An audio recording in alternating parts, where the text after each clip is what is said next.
Doctor قبلہ ایاز صاحب ہوں گے۔ سے قبل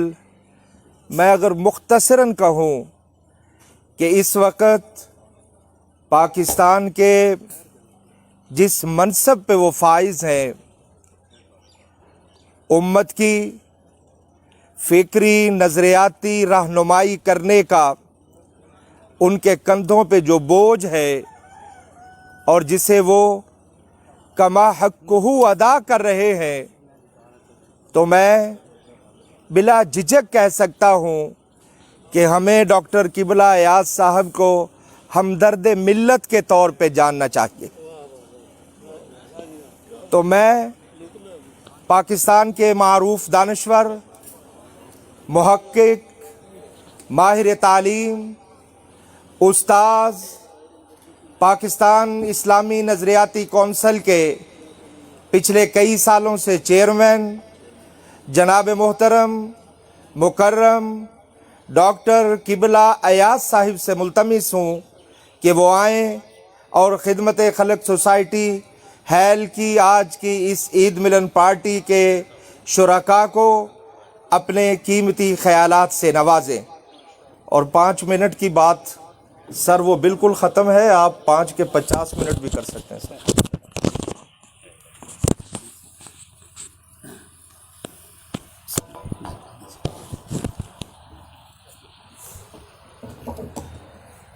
نحمدہ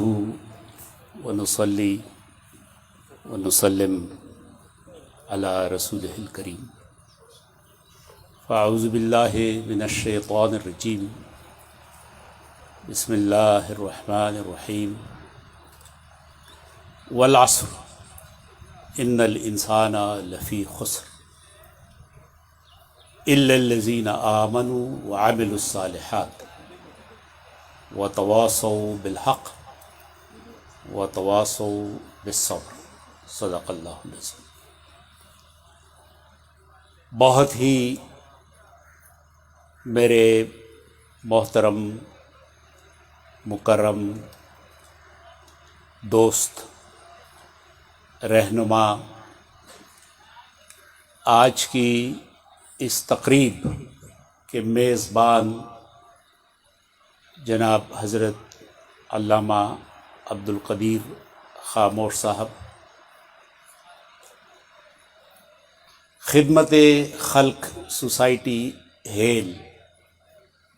کے مختلف عہدیداران، اس علاقے کے جید علماء کرام، دانشوران، عمائدین علاقہ، نوجوانان، میرے لیے بے انتہا خوشی کا مقام ہے کہ اس قدر ایک خوبصورت علمی تقریب کا مہمان ہوں۔ حضرت علامہ عبدالقدیر خاموش صاحب کے ساتھ تعلق ایک لمبے عرصے پر محیط ہے، اور میں نے ان کو ایک بے انتہا حق پرست، حق گو، صادق، امین، دیانتدار، مہمان نواز اور دوست پرور انسان کی حیثیت سے پایا ہے۔ اور جس تقریب کی طرف حضرت صاحبزادہ عباسی صاحب نے اشارہ فرمایا، یقیناً وہ تقریب ذاتی طور پر میرے لیے ان کا اس حوالے سے بہت بڑا احسان تھا کہ اگرچہ میں نے کبھی زندگی میں کسی عہدے کی خواہش نہیں کی، لیکن یہ ان کے اور ان کے دوستوں، ساتھیوں کا عزم تھا کہ وہ میرے پاس آئے اور انہوں نے فرمایا کہ آپ کی طرف سے ہو یا نہ ہو، لیکن ہماری طرف سے یہ خواہش، یہ تجویز اور یہ مطالبہ ضرور ہے۔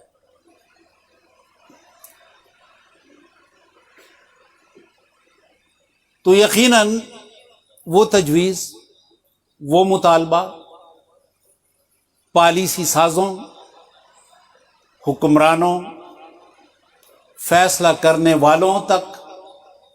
پہنچا ہوگا، اور اگرچہ نیٹ نور تک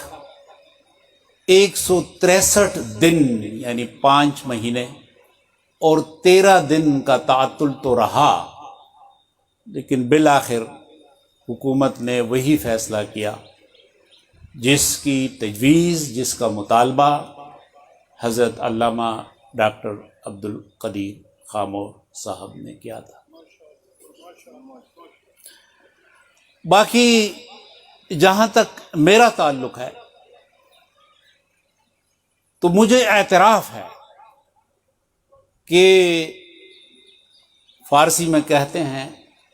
کہ من آنم کہ من دانم، میں کوئی عالم نہیں ہوں، کوئی دانشور نہیں ہوں، لیکن یہ دعویٰ ضرور ہے اور تحدیث نعمت کے طور پر کہتا ہوں، یہ اعزاز ضرور ہے کہ میرے مرحوم والد محترم نے، میرے خاندان نے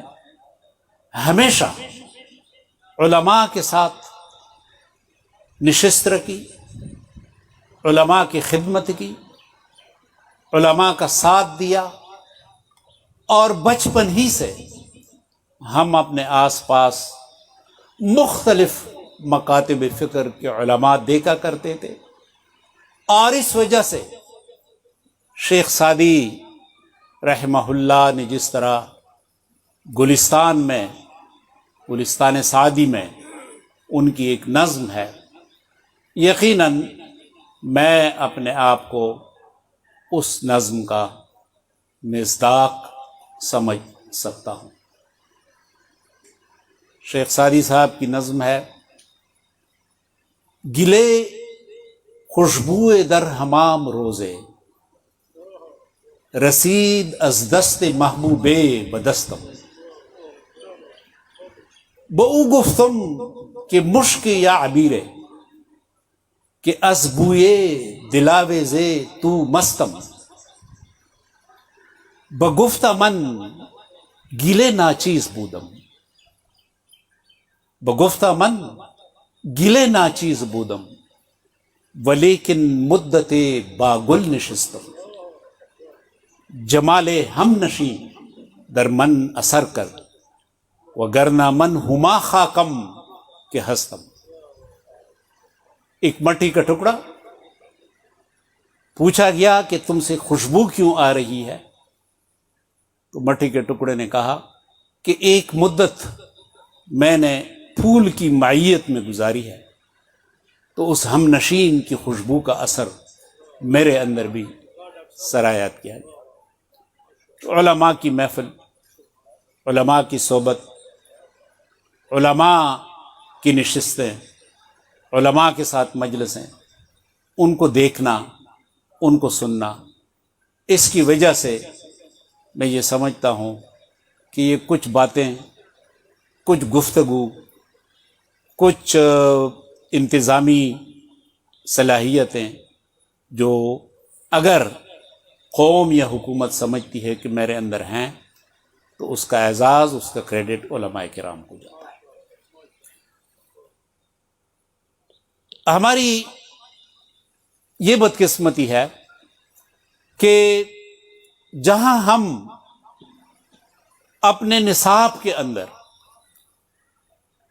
اور مجھے یقین ہے کہ آپ سب دانشوران ہیں، اہل دانش ہیں، تعلیم و تعلم سے آپ کا رشتہ ہے، جناب حضرت عبد الغفور راشد صاحب یقیناً اس پہلو کو ہم سب سے زیادہ سمجھتے ہیں کہ جس چیز کی طرف ہمارے نصاب میں سب سے زیادہ کمی ہے وہ یہ ہے کہ خود آگاہی کے لیے تاریخ کبھی ہمارے نصاب کا جز لا ينفک نہیں رہا. اور جب تاریخ سے آگاہی نہ ہو تو پھر تسلسل کی جو کڑی ہے حال کے ساتھ اور مستقبل کے ساتھ، وہ کڑی جو ہے زنجیر کی وہ ٹوٹ جاتی. تاریخ کے جس پہلو کی طرف میں آپ کی توجہ مبذول کرانا چاہتا ہوں وہ معاشرے کے اوپر اور بالخصوص مسلمانوں کے اوپر علماء کرام کے احسانات ہیں، ان کی خدمات، اور جس کی وجہ سے آج ہمارا تعلق بے شک زیادہ مستحکم نہیں، لیکن ہمارا تعلق اللہ تعالیٰ کے ساتھ ہے، رسول اکرم صلی اللہ علیہ وسلم کے ساتھ ہے، کتاب اللہ کے ساتھ ہے، احادیث نبویہ کے ساتھ ہے، سیرت رسول کے ساتھ ہے، مسجد کے ساتھ ہے، امام کے ساتھ ہے اور خطیب کے ساتھ. ایک سلسلہ جو علماء کرام کا رسول اکرم صلی اللہ علیہ وسلم، صحابہ کرام، تابعین، تبع تابعین، اور اس کے بعد علماء مختلف ادوار میں، لیکن سب سے مشکل وقت جو آتا ہے 1258 کا، کہ جب منگول بغداد کے اوپر قبضہ کرتے ہیں، اور کوئی بادشاہ اس وقت بھی ایسا نہیں ہوتا کہ منگولوں کے سامنے آ کر مسلمانوں کے تحفظ کی جرات کرے. تو اس وقت بھی اگر کوئی ملت کے کام آیا ہے، اگر کوئی مسلمانوں کے کام آیا ہے، اور کوئی دین کی نسبت کے تحفظ کے کام آیا ہے، تو علماء کرام تھے. انہوں نے اس وقت لڑائی تو نہیں لڑی، منگولوں کا مقابلہ مشکل کام تھا. انہوں نے ایک اور منہج ترتیب دیا، ایک اور منہج بنایا، اور وہ منہج تھا کہ منگول بے مذہب تھے، ان کا کوئی مذہب نہیں تھا، ان کی سلیٹ ذہن کی خالی تھی. علماء کرام ان کی فوجوں کے اندر داخل ہوئے، ان کے حکمرانوں کے پاس گئے، دین کی دعوت دی، اور پھر وہی منگول مسلمان ہوئے. پہلا بادشاہ قلیچ خان جو اسلام لے آیا، اور پھر منگول جو تھے وہ مسلمانوں کے یا اسلام کے دشمن نہیں بلکہ مسلمانوں کے محافظ بنے. تو یہ کریڈٹ کس کو جاتا ہے؟ کریڈٹ علماء کرام کو جاتا ہے کہ انہوں نے وقت کے حالات کے مطابق ایک نئے منہج کے ساتھ، ایک نئی ترتیب کے ساتھ، ایک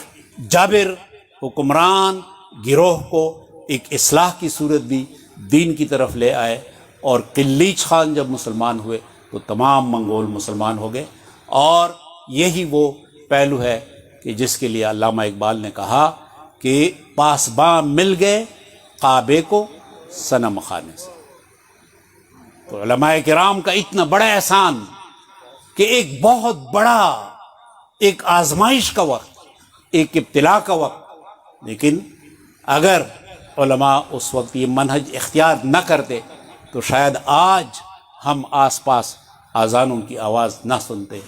شاید آج ہم علماء کرام کی محفلوں، نشستوں میں، دارالعلوموں اور مساجد میں دین کی تعلیم حاصل نہ کر رہے ہوتے. اور پھر ایک بہت بڑا امتحان جو آیا وہ بالخصوص بر صغیر کے اندر اور افریقہ اور دیگر ممالک کے اندر، فرانس کا، ولندیزیوں کا، پرتگالیوں کا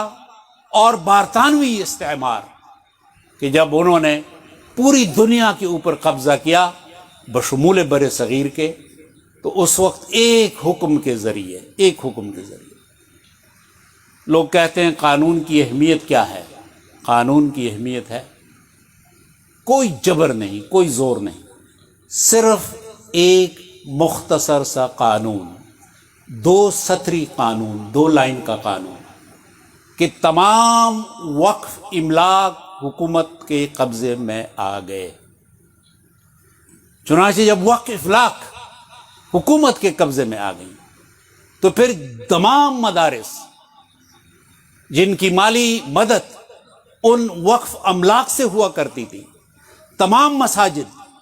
کہ جن کے تمام بل، جن کی تمام تنخواہیں، جن کے تمام مشاہرے وقف املاک کے ذریعے چلتی تھی، وہ تمام مساجد، وہ تمام مدارس از خود بند ہونا شروع ہو گئے۔ جس طرح آپ درخت کو پانی نہیں دیتا تو درخت مرجھانا شروع ہو جاتا۔ تو اس وقت بھی علماء آئے سامنے، اور علماء نے کہا کہ اب ہم نے حکومت کی مدد نہیں لینی، اب ہم نے لوگوں کے پاس جانا ہے، عوام کے پاس جانا ہے، اب ہم نے ایک ایک دروازہ کٹکھٹانا ہے، ایک ایک گھر کا دروازہ کٹکھٹانا ہے۔ چنانچہ ایک ایک گھر کے پاس روٹی کے لیے، سالن کے لیے، چندے کے لیے، اور اس طریقے سے پھر برے صغیر پاک و ہند میں آپ کا مدرسہ، آپ کی مسجد، آپ کا دینی خانقاہ، آپ کے ادارے، یہ سب زندہ رہے، اور الحمدللہ آج تک زندہ ہیں، کیونکہ یہ عوام اور ان دینی مراکز کا واسطہ اور ان کا رشتہ جو ہے، جب حکومت کا قانون آیا تو علماء نے یہ ترتیب استعمال کر کے اور اس کو برقرار رکھا اور اس کو زندہ رکھا۔ تو علماء کرام کے احسانات، ان کی خدمات کو ہم سلام پیش کرتے ہیں کہ انہوں نے آج تک ہماری اس نسل کو اور ہماری آئندہ نسلوں کو، ان کی اگر نسبت ہے دین کے ساتھ تو یہ وہ پوری تاریخی کڑی ہے جس کی وجہ سے آج ہم الحمدللہ اس صورتحال کے اندر اللہ تعالیٰ کا شکر ادا کرنے اور علماء کرام کا احسان مانتے ہیں۔ پھر جی برِ صغیر میں یہ جو تاریخ ہے یہ تو پرانی ہے، لیکن ہماری نئی تاریخ 1917 کی، تقریباً 100 سال کے لگ بھگ، کہ جب روسی استعمار نے مسلمان علاقوں پر قبضہ کیا اور وہاں کمیونسٹ نظام کے تحت مساجد اور مدارس کو بند کر دیا گیا، اور کوئی جرأت نہیں کر سکتا تھا کہ برسر عام نماز پڑھے۔ برطانوی حکومت میں تو پھر بھی نماز کی اجازت تھی، وہاں برسر عام نماز پڑھنے کی اجازت نہیں تھی۔ تو اس وقت بھی علماء نے یہ منہج اختیار کیا کہ اس تسلسل کو برقرار رکھا۔ حالوں کے اندر سامنے لینن کی تصویر ہوتی تھی، اسٹالن کی تصویر ہوتی تھی، لیکن نماز کے وقت اس کو الٹا کر کے اور وہاں پہ نماز پڑھ لیتے تھے، اور ان علاقوں میں دین کی نسبت، دین کا نام، دین کا سلسلہ برقرار رہا۔ امام بخاری کا مدفن بند ہو گیا تھا، الحمدللہ ازبکستان میں آج دوبارہ اس کو کھول دیا گیا ہے، اور وہاں اب ایک بہت بڑا مدرسہ بننے جا رہا ہے۔ تو یہ وہ چند خوشگوار باتیں تھیں جو میں چاہتا تھا کہ آپ کے سامنے رکھوں، کہ اس وقت ضرورت اس بات کی ہے کہ ہم اپنی نسل کو اور اپنے نصاب میں خود آگاہی کے حوالے سے یہ تاریخ ضرور شامل کریں، تاکہ دیندار طبقے کا اور علماء کرام کا ہماری معاشرت کے اوپر، ہماری سوسائٹی کے اوپر جو احسانات ہیں ان کو ہم بھی یاد رکھیں اور آئندہ نسلوں تک بھی ہم پہنچاتے رہیں۔ میں ایک بار پھر اپنے میزبان مکرم حضرت علامہ جناب عبد القدیر خاموش صاحب کا اور دیگر تمام جید علماء کرام کا، اہل دانش کا، اہل تعلیم اور تعلم کا، نوجوانوں کا شکریہ ادا کرتا ہوں کہ باوجود اس کے کہ آج میں سمجھتا ہوں کہ بے انتہا سخت گرمی ہے، لیکن انہوں نے ہماری باتوں کو اطمینان کے ساتھ سنا، توجہ دی، اور ہماری عزت افزائی ہوئی۔ ایک بہت بڑا آپ کا احسان ہے ہمارے اوپر۔ اللہ تعالی ہم سب کا حامی اور ناصر ہو۔ وآخر دعوانا ان الحمدللہ رب العالمین۔ جزاکم اللہ خیرا۔ احباب گرامی، آپ جانتے ہیں کہ خدمت خلق سوسائٹی چند دوستوں کی کاوش ہے